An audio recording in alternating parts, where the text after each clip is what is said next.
Greetings all, this is Nick from Those Hairy Gamers, back on the Fantasy Flight webpage because we have the reveal article for Star Wars Legion. In case any of you guys missed it, they just announced this at Gencon 2017.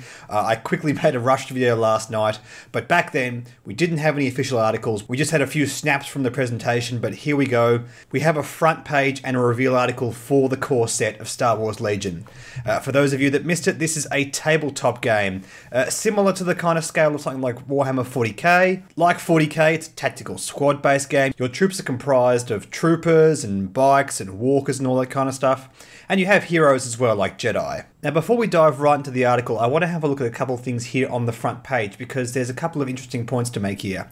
First of all, it specifies that the game takes 1 to 2 hours. Now, it was widely speculated that this game was a direct port of Rune Wars into the Star Wars IP. And if it only goes for 1 to 2 hours, that indicates that that's not the case. However, it does also say that it's only 2 players, which seems odd. A tactical tabletop game should easily be able to be played by up to 3 or 4 players. I can't see any reason why it wouldn't. That to me thinks that these two things may be referring to the demo version of the game. You get a small squad of rebels and Imperials out of the box, so perhaps they're referring to that when they're talking about this. The front page doesn't have any other information just yet. They're going to start posting rules and the likes here, so we'll be able to know how to play it before it comes out, which is awesome. We do know that it comes out early next year, so we've got lots of time to plan out what we're going to do with our squads, learn how to paint, all that kind of cool stuff. So here is the article itself. We've got a nice image of the box art, which looks friggin' awesome. We've got some great images of the models painted on a terrain already made up for us. We have a nice Tatooine scene, an Endor scene, and we have all the details of which models we get in the box. On the Imperial faction, we have a bunch of stormtroopers. We have a couple of speeder bikes with scout troopers on them, and we have a miniature for Darth Vader. On the Rebel faction, we have a bunch of regular troopers like the ones you saw in Return of the Jedi on Endor. We have an AT-RT walker, which is a Clone Wars era walker that the Rebels salvaged. Looks pretty cool. And we also have Luke Skywalker as their commander. Also detailed here is a very brief overview of the rules, at least some of them anyway. This picture's quite handy. It shows us how you would attack. Basically, squads band together and attack all at once, and you attack with the combined force of all of their weapons at once. On the bottom right-hand corner of the card here, you can see that the 4 rebel troopers are attacking with an A200 blaster rifle, range 1 to 3, each with 1 black dice. Now, all the different attacks seem to use different kinds of dice, which indicates to me that the dice are weighted differently. The dice do different kinds of damage. Don't know just yet exactly what that means. I think, and correct me if I'm wrong, this is a mechanic from Armada. They use different kinds of dice to attack, so that's kind of cool. We have a couple of shots of upgrade cards. One is a Stormtrooper that just says add 1 Stormtrooper mini. So I'm guessing you put that onto your squad and you can have more minis. We also have the long-range Comlink. During the command phase, you may be issued orders as though you are in range of the nominated commander. So obviously being a certain proximity from your commander, in this case Vader or Luke Skywalker, gives troops more cohesion. Maybe they can't do actions when they're not near the commander. Maybe they do actions better when they're near the commander. We're not too sure yet, but it looks like a cool kind of idea. These upgrade cards has these little symbols in the bottom left-hand corner of the card, which seems to correlate with the symbols on the troop cards. Now, we just saw that Rebel Troopers one, but also, thanks to the guys at General Games, once again, we can see the Stormtroopers squad card.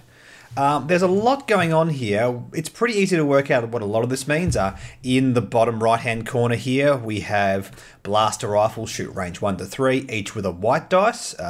Cool. Don't know what a white dice is like compared to a black dice, but I guess we'll find out. We have unarmed. This symbol here would refer to non-range, so it has to be in base contact.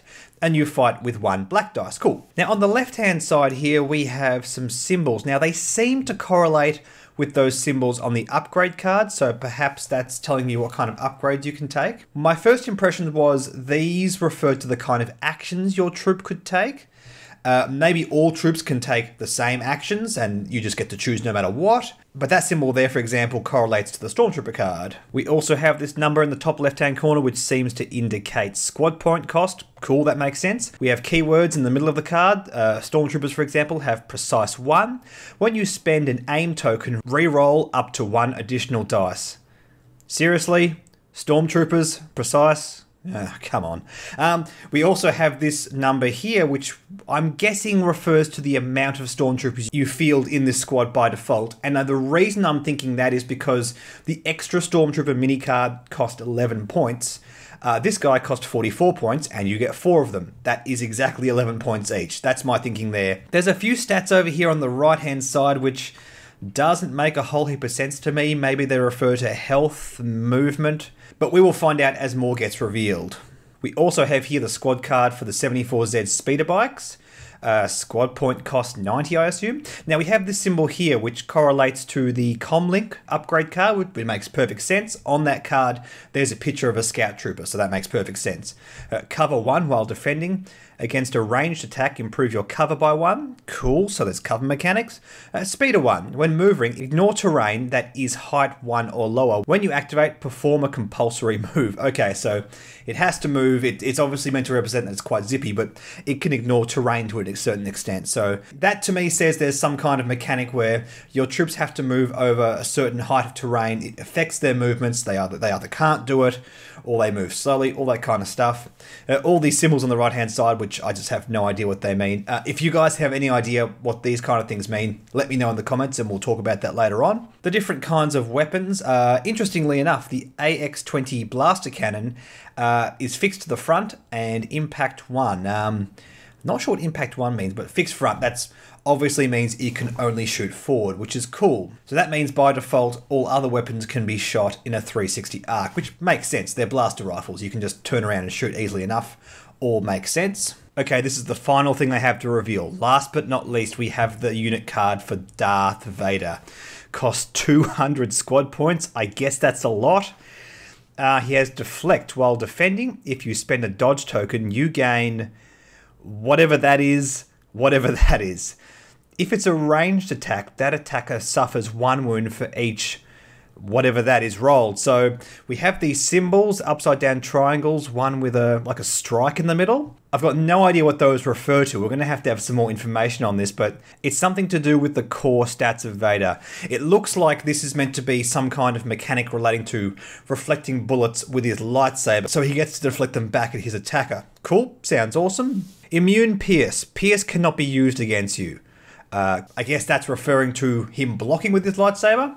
Master of the Force 1. During the end phase, you may ready one of your Force upgrade cards, I'm going to guess. Yeah. So we know so far that he has at least a saber throw upgrade card. We haven't seen that one yet, but given those are the 3 upgrade symbols on the side of his card, I'm guessing he's going to have up to 3 Force upgrades, which is awesome.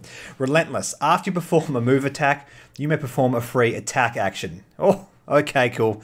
Just walking and chopping. It's Vader. Makes perfect sense. Vader's lightsaber, in base contact, roll 6 red dice. I'm guessing red dice are good. I think that's pretty much a given at this point.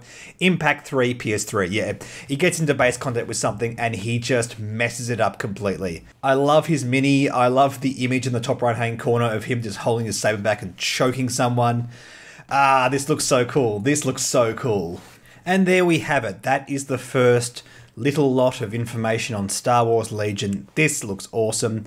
It's going to retail for $90 US, so Australian probably around the $150 mark, I guess kind of makes sense, maybe a bit more than that. But either way, given the quality of these minis, I think that's going to be a pretty reasonable price.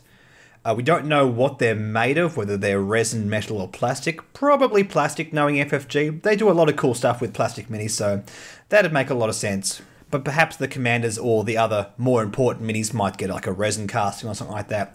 We will find out soon. What we do know for the time being is that they are unpainted, so we have to paint them up ourselves. So for the time being, I'm going to learn how to paint minis because I'm so excited, and if I collect these, I'm going to want to have them look good. A substandard paint job for me will not do. Anyway guys, that's all the info we have for the time being. I will catch you in the next video. See you later.